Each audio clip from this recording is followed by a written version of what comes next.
देखिए, ये जो मज़ार यानी कब्र जो है शहंशाह औरंगज़ेब बादशाह की है। ये इनकी वसीयत थी कि मेरी मज़ार यानी कब्र जो है कच्ची रखना, मिट्टी की कब्र बनाना, उसके ऊपर जो प्लांट यानी जो झाड़ है सब्जे का लगाने का। जैसा तुलसी का झाड़ होता है ना, तुलसी का माफी के झाड़ सब्जे का लगाते हैं। इसके अंदर जो काला बीज होता है इसको शरबत में डाल के पीते, ठंडा होता है। औरंगजेब साहब की वसीयत थी कि मेरी मज़ार यानी कब्र जो है इसके ऊपर कोई गुम्बद नहीं बनाना, ओपन टू स्काई रखना और सफेद सादा प्लेन व्हाइट चादर डालना। जैसा कि मामूली गरीबों का कब्र होता है वैसे मेरी कब्र बनाना। कोई अमीरों की तरह रंगीन जरी या मखमल का कोई कलर वाला शीट भी इसके ऊपर नहीं चढ़ाने का। ये जो मार्बल का जाली दिखाई दे रहा है इसके पहले यहाँ पर इसी किस्म की ओरिजिनल लकड़ी की जाली थी, मिट्टी का फर्श था।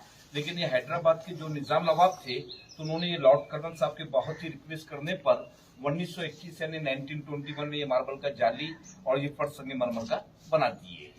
औरंगजेब साहब की लास्ट विल थी कि मेरी कब्र सिर्फ 14 रुपया 12 आने में बनाने का।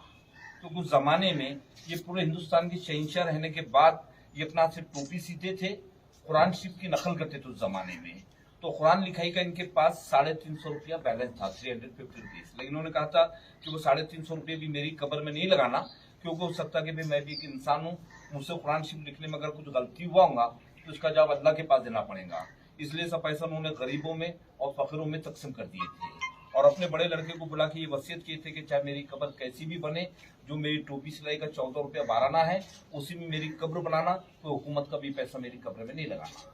इनका जन्म जो हुआ था तो ये 1616 में पैदा हुए थे गुजरात यानी दाहोद में, और इनका इंतकाल 1707 में अहमदनगर के अंदर हुआ, पूना के पास। तो ये हिसाब से इनकी टोटल उम्र 91 बरस की हुई। 50 साल इन्होंने पूरे हिंदुस्तान पर हुकूमत की है। लेकिन इनको यहाँ पर लाने की खास वजह ये थी कि बाद में एक बहुत बड़े बुजुर्ग है, उनका नाम है हजरत ख्वाजा सैयद जैनुद्दीन चिश्ती, जो अजमेर वाले ख्वाजा जी है, तो उन्हीं की फैमिली के लास्ट सूफी गुजरे। तो औरंगजेब ने इनको अपना गायबाना टीचर यानी गुरु माने थे, क्योंकि औरंगजेब जिस टाइम जिंदा थे तो ये बाबा जी को गुजर के 400 साल का जमाना हो गया था। लेकिन औरंगजेब साहब अपने दौरे हुकूमत में जब भी औरंगाबाद आते थे तो ये बुजुर्ग के पास आते थे, इसलिए इनको यहाँ पर एक सुकून मिलता था, इसके लिए उन्होंने उनके अपना गुरु माने थे। अभी सामने लिखा है इसके ऊपर हुवल हय्युल क़य्यूम, यानी इसका मीनिंग ये होता है कि रहने वाली जात सिर्फ अल्लाह की। उनका मीनिंग होता है यानी स्वर्ग यानी जन्नत। फिर नीचे यानी इस्लामिक डेट है, यानी जैसा वो यानी 1616 में जैसा पैदा हुए तो यानी ये जो है तो विलादत यानी पैदा हुए 1027 में, जुलूस यानी तख्त पे बैठे 1068 में, और वफात यानी इंतकाल हुआ 1118 में। हिजरी